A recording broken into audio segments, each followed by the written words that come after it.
Welcome everybody to our presentation today that covers the subject of adopting social media for business.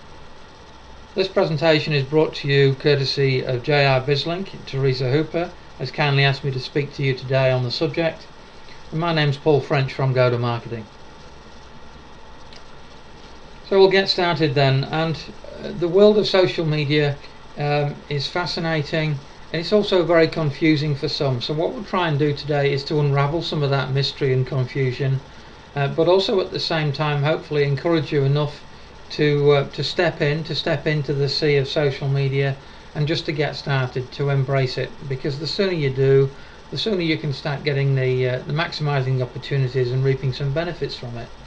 What I would say though is that this presentation is aimed at beginners, so it's clearly a stage 1 presentation. I'll refer to stage 2 at the end, and stage 2 would take you on to much more productive heights, if you like. But stage 1, really get started and sign up and embrace it. So what can we say about business today in terms of how digital environments have affected business? Absolutely dramatic impact of digital media and digital environments on business and the way we do business, the way we find clients and the way they find us. So the online environment is massive. Customers search online for products and brands, do lots of research, and obviously go through the whole conversion and purchasing process. Absolutely essential these days to have a web and social media presence. And the digital face of your company must be very dynamic and appealing. At the end of the day, it's a simple extension of your brand, so there's no getting away from the fact that you must look good. Buyer behavior, however, online is very different to traditional customer behavior. Just remember that that is an environment that is open to different types of entrances from the likes of smartphones and tablets, for instance, as well as the more traditional laptops. So we must be aware of that. We must be aware that social media in particular invades lifestyles. So more than ever before, lifestyles are very important to the way that we operate and think about social media marketing. Whereas previously clients may have done most of what they do, most of the research in the office, for instance, now social media means that they won't. They'll look at social media in times at times of the day when they may have ordinarily been relaxing, for instance, watching a movie, for instance. So consider these habits, consider needs and drivers and the difference in that environment, but also we must remain targeted. It's absolutely no good to take a scattergun approach, and I'll touch on that later. So what sort of groups would our prospects and customers join? Who would they follow? What's trending in this environment and what's relevant to the customer? At all times we must keep these factors in the forefront of our mind. What message do we believe would encourage them and persuade them to take action?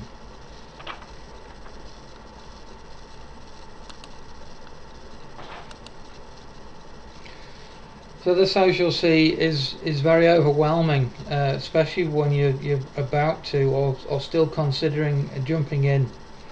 There has been a progression of 3 or 4 of the major social platforms to the point now where we can see that those are dominant. However, there's so many more that can be confusing at times. You can just think there's just so much out there. Where would we actually start? Well, I can advise where you would start. And I think that by starting you will gain confidence and then move on. But it's fair to say I think that the social platforms themselves started from a point of really just being communication tools, and even in the case of Facebook, for instance, largely all about people sharing photographs and talking about those photographs. Things have moved on dramatically since then though.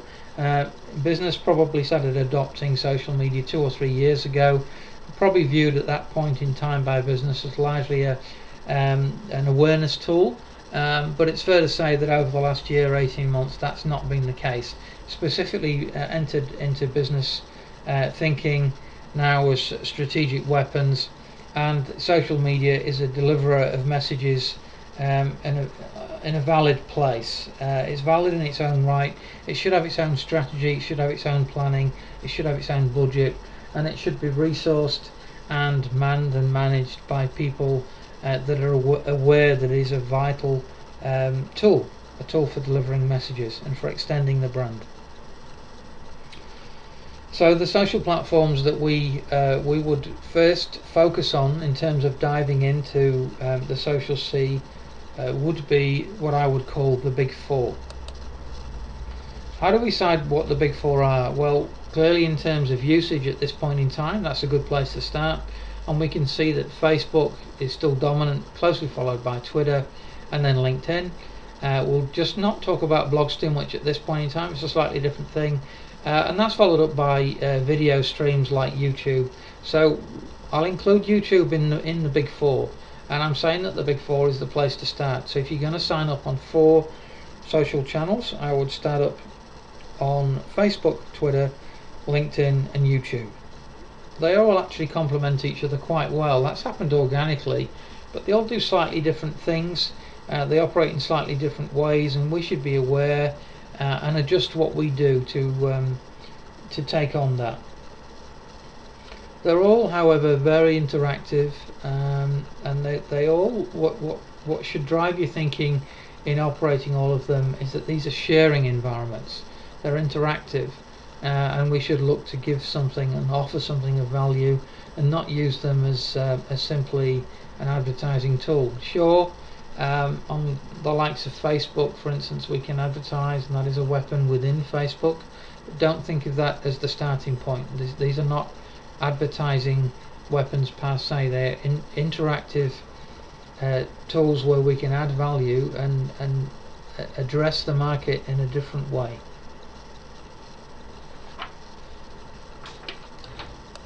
So let's talk a bit more about the big four. Dive in, sign up, create accounts. Just go to the front end websites for each of these social media sites. You will find that they are easy to sign up. It's very straightforward. Just a little bit of advanced preparation. Write a profile about the business, short profiles. Have some logos and images ready and prepared, and do that as well as you can. Just spend a little bit of extra time, more than perhaps you would normally for this sort of thing, just to get yourself off to a good start. So try and look as good as you can when you initially sign up. Remember, it's an extension of your brand, of your company, of your products. So just try and make them look as good as you possibly can. Give the user a reason to connect right from the get-go. So let's just talk a little bit more about each one of the big four in a little bit more detail. Then I'll start each one off with some statistics. Facebook, over 1 billion users, and Australia itself has approaching 12 million, which is absolutely phenomenal.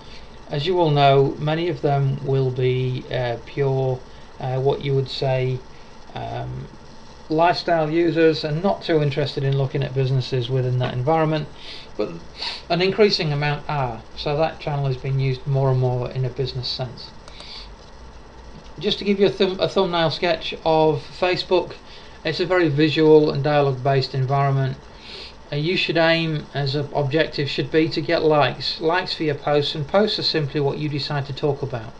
So if you're sharing some news, for instance, that news should be written in a compelling way. Engage with your content so that your audience wants to follow what you're talking about. There's something there of value for them. There is a product selling opportunity within Facebook now. This is developing all the time as it inclines towards business as well. And also, as we said earlier, there's advertising opportunities, and I understand from people in the know that both the product selling and the advertising is starting to gain some traction now within Facebook. In other words, you can be successful in those environments. Keep your content unique and vibrant, and add value with it, as we said before. And you can actually add specific pages around companies, products, brands. Moving on to Twitter then. Twitter has 460,000 new accounts opened every day, would you believe? And it takes 1 week to send 1 billion. Within 1 week, we've sent 1 billion tweets. And a tweet, the equivalent of a tweet, is like saying that's a post, if you like, within the Facebook world. So that's anybody that wants to share something, and it's a much faster environment, Twitter. Some statistics. It's dialogue driven mostly, and tweets are limited. Remember, in this environment on Twitter, tweets are limited to 140 characters. So the likes of what you're talking about should be short and sharp and get to the point quite quickly, and again, keep it very engaging. Tweets disappear very, very quickly, and so it's a snapshot of what's happening at a given time. Be sure to shorten URLs. So URLs are the links to websites. You can see the JI URL there at the top orange URL message bar. We've shortened that down to the one below that starts OW, and that we can do that with certain tools. We'll talk about those later. You can imagine by shortening that URL that we can talk a lot more about things we want to talk about, rather than just filling it all with that URL. So one of the key aims within Twitter should be to be followed and to follow others, and that just adds value and power to what you're doing. Your Twitter feed should actually be a mix of tweets, retweets and replies. So while you're talking about engaging and sharing content, also remember other people are doing the same, other businesses are doing the same, and if you like what they're saying, be sure to engage in dialogue and to retweet what has been shared from those businesses as well. Moving on to LinkedIn. LinkedIn is very much business driven environment. Two new members join LinkedIn every second of the day, and the exciting thing about LinkedIn is that many of the members are decision makers. So senior business decision makers and owners really take LinkedIn seriously. Not too much non-business on LinkedIn, and so I'll just talk about it a little bit more, because you might be quite surprised the breadth of LinkedIn now, and it's actually advancing every day. You can complete a business and a personal profile. That will talk about qualifications and particular achievements. For instance, you can assign products, you can post video, you can endorse the skills of others. So again, it gets interactive, and you can join groups. So a key feature of LinkedIn is that you join business groups, and there's absolutely hundreds and hundreds of them. I urge you to join them, because there will be something for you. You can start conversations within the groups and become a key player. And it's also becoming strong. I said earlier that LinkedIn's now got lots of surprises for people that aren't fully aware of what it can do. Some of those surprises include being able to advertise in a very targeted fashion, to post jobs. It's now very popular for job seekers and people placing jobs, and as with the other social networks, its power has been recognised in terms of the way that it can be used to advance search engine optimization. So your posts can be written in a way that excite the search engines and improve your rankings within search engines. Won't talk about that too much more, because that's potentially more of a stage 2 subject matter. This is all about getting going and just being aware of the scope of what these platforms can do for us. So YouTube then, the fourth of the big four, it's all about video. YouTube, it is interactive, it is a sharing environment. 72 hours of video are loaded to YouTube every minute of the day, and it would take 500 years of video to be watched every day on through Facebook. That's just phenomenal statistics there. So just a caveat in terms of YouTube, because what can be quite shocking to some people is that you can not just attract positive feedback for your video postings, but also negative, and some of that feedback can be quite damning.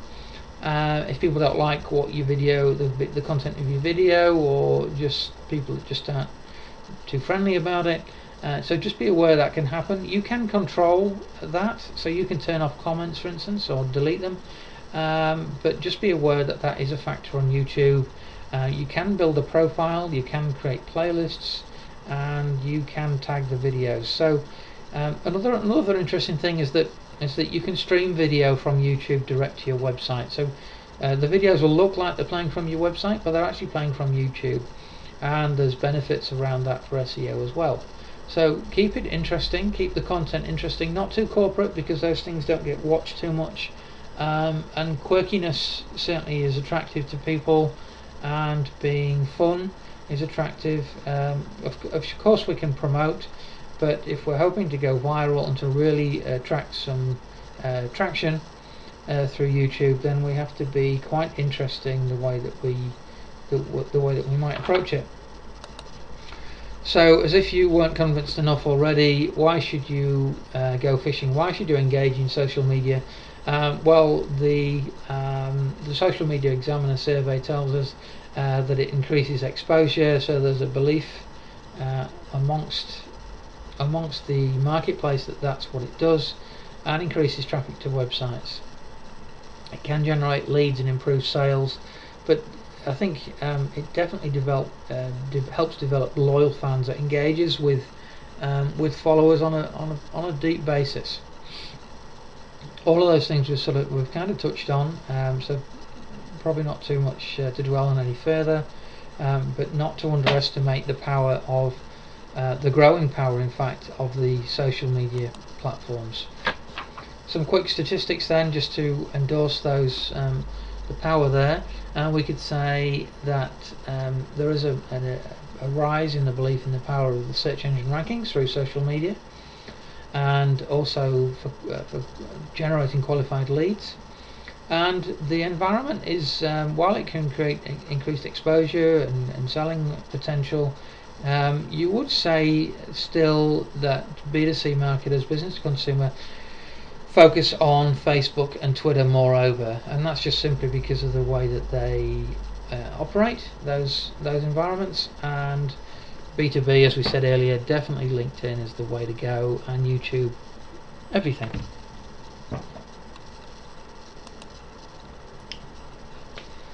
So to summarize then that section, you could say that social media can be used to grow sales, strengthen and deepen relationships for sure. And interestingly enough, I think it's a very valid point to mention that social media offers a level playing field opportunity. So as with, I think, some of the better emerging tools for marketing, for marketers and for businesses, social media enables us to compete on the basis that, well, why not look as good as a corporate? You know, the budget might be a lot less, but if you spend the time and maybe engage with somebody that provides that level of distinction for you, and the extra level of enhancement, if you like, but whatever, just consider it from the get-go as that's a chance to look good, to extend your reach into a very busy environment, but also to stand out while you're doing it. So do it, but do it well. And if you're not convinced you've got the time to do it well, engage with somebody that will do it on your behalf and take that pain away, but don't miss the opportunity to do it. That's the mantra, really. Some don'ts. So we've talked about you must do it, but some don'ts when you are doing it, or when you're getting an agency or somebody to do it for you in a dedicated way. Don't make it all about sales. So what you're talking about will soon lose people's interest if it's just about sales. And similarly connected to that, if it's just all about you. So as we said earlier, this should be a sharing environment, and anything that's shared is not just about you. And scattergun, that refers to the approach of just saying anything anywhere and hoping that something sticks. Generally speaking, because the environment is so big, it won't. It needs to be more targeted than ever. And whenever, that's talking to the fact that what a lot of people do with websites and social media is they will start with good intentions and then it will drop off. The consistency will fade away. It might just become once a week, or even worse, once a month, or even worse, nothing. And doing nothing or doing very little is worse than doing nothing at all, even to start with, I think, because it just creates a bad impression. So don't do nothing, do something, but then do it regularly. And almost the worst of any of those, in some ways, you could say, would to be look bad, to not have put the work in to make your appearance in these environments and what you're talking about to be positive, not to be damning and negative around subject matter. It's all about sharing and caring in these environments and looking good as well. In terms of the positive stuff, you've decided to engage with social media, and so look good, and I'd recommend that you try and create a bit of a personality within those environments. So quite easy just to go out with the usual stuff. Well, why not treat it as an opportunity to do something a little bit different? It doesn't have to be quirky, but it can bring out key personality traits of your business and what you do and the way that you do business and the way you'd like to be seen. And after all, as with anything, being interesting engages people a lot more than just the normal. So the content will help with that. Strong calls to action is something that should be carried over from your website. So what do you want people that have engaged with your content to do next? You want to take them on a journey, as you do with your website. You want to put a link in the post, in the tweet, and you want to take them to that post. Then you want them to do something after that. Ideally, contact you, or buy something, or just engage on a deeper level rather than just taking a casual look and then going somewhere else. Add something of value, as we said. So every time you post, every time you tweet, there should be something compelling around that. Remember, it's an interactive sharing process.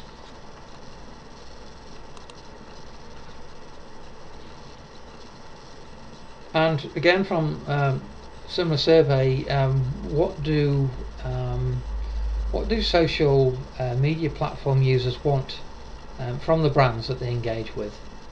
Not conclusive, of course, but as you almost would expect, they want something. They don't want something of nothing necessarily, but they want discounts. They want giveaways. They might want coupons. They might want a chance to win something through a competition. Sure, they want advice. Sure, they want information, but definitely a 101 for a lot of people on these social media platforms, whether it's business, consumers of all kinds. It's to get something. It's to be able to share, but to get something back as well. So just bear that in mind. These are key drivers.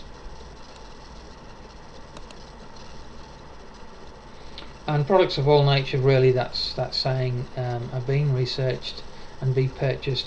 And that the compelling statistic there is, while 60% of research online and social media platforms might not lead to a purchase, it will have had some impact, of course.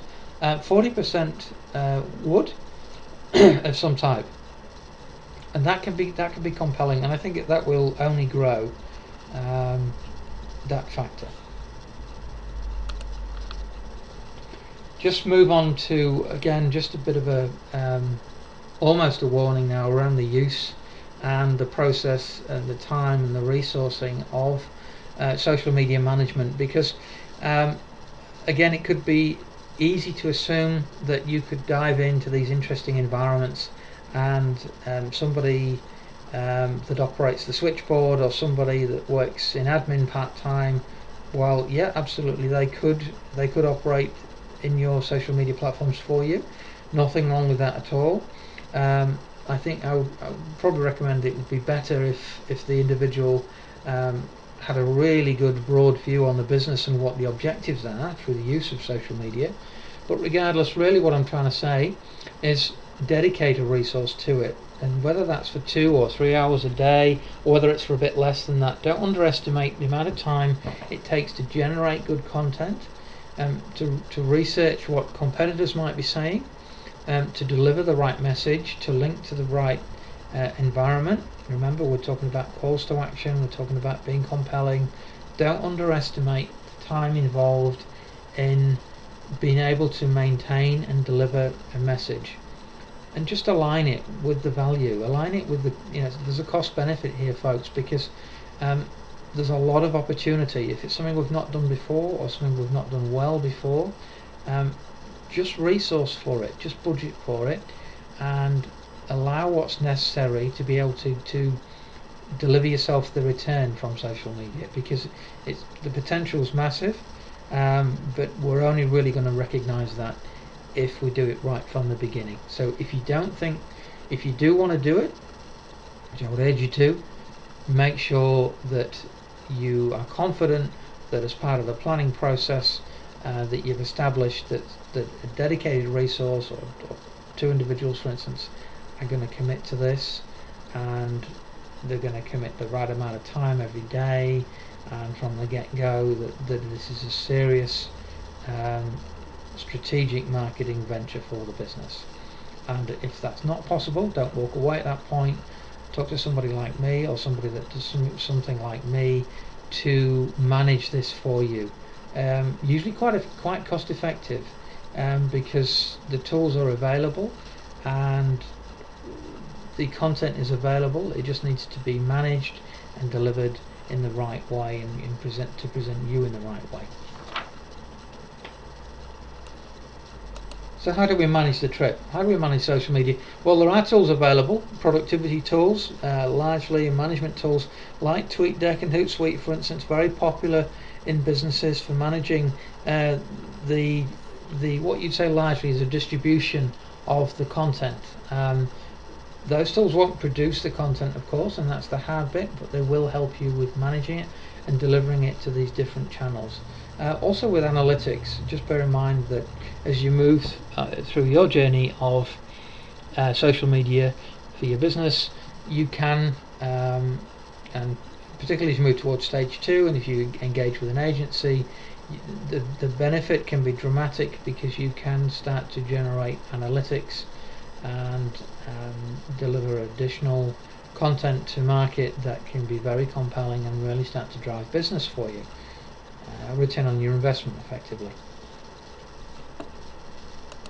In terms of the mix that you might deliver through the social channels, the Content Marketing Institute is telling us that there should be a broad mix of content delivered on a weekly, bi-weekly basis. There's recommendations there around the different types of content. I won't go through each one of them, but needless to say that you should mix it up, and you should also treat it as interactive, and follow and retweet and do all those good things to make sure that it's a positive environment. Just to give you an example of how JR BizLink's Facebook page, for instance, looked quite recently, we can see that there is a little bit of a mix, only 3 posts there, but it can be very visual, and there is also some nice links which take us to areas of web or to download flyers. There's some advertising around this webinar itself. There's an opportunity to engage with a free promotion from software. So again, quite a nice broad series of posts there. We talked about stage 2, and around once we've got started and underway, and that's been going for a wee while, then we should really look at moving towards bigger game and really getting some cost benefit from social media, which we can, and there's so many opportunities to do that. Believe me, that it's just off the scale in terms of tools and weapons of all kinds that we can start to incorporate, very cost effective, a lot of them. Just to briefly talk about each one of these in turn, we can sell products online, and I wouldn't recommend to do that from the beginning, but certainly build up to it, and it can be very successful. As with advertising, we can advertise through these social platforms now effectively. As I mentioned earlier briefly, we can generate metrics. We can generate metrics from the management tools. We can generate them from the platforms themselves, and of course also from the website, through Google Analytics, etc. So we can actually see what was clicked on, and then if the call to action is right, what they did next, what they did when they arrived on your website. And you can produce compelling statistics around referrals. So last week, for instance, we had 30 referrals come from LinkedIn straight to the website, and then track what they did next. So that's pretty compelling, and within digital environments, that's a definite advantage of where the time and money is. It can be tracked. As we said before, there is advantages for search engine optimization. Those have been recognized more and more, and as we start to learn to post posts that are rich in keywords, etc., then they can pay back advantages with the search engines. We should look to grow following organically and strategically as we progress through our usage of social media. That should be something that's very important, and because it's more power every time you add followers. The next two are linked, so mobile applications now link well with social media and just add more power to what we're doing, as do QR codes. So QR code acts like a barcode, and we can link to the likes of social media with that. Won't talk about those too much, but needless to say that they are advantageous weapons that are connected to social media. We should also join more social media platforms as those start to gain more power, and we gain more confidence through the existing usage. We might want to look at the likes of Pinterest, for instance, and start blogging. So the opportunity, as I said earlier, I can't stress enough that the opportunity is off the scale just to go further and do better at what we do. And just remember, we should always as soon as we get confident with the using social media, we should start to then incorporate the usage across all our channels. So integrate it across our marketing. Use the icons, use the big four icons in our emails, on our website. So interlink all of these things. When we deliver messages, we should include the social media platform icons with call to action, so that the whoever we're trying to engage with knows that's where we want them to go, and knows that there's something interesting there. And that's all part of growing followers as well. So one thing leads to the other.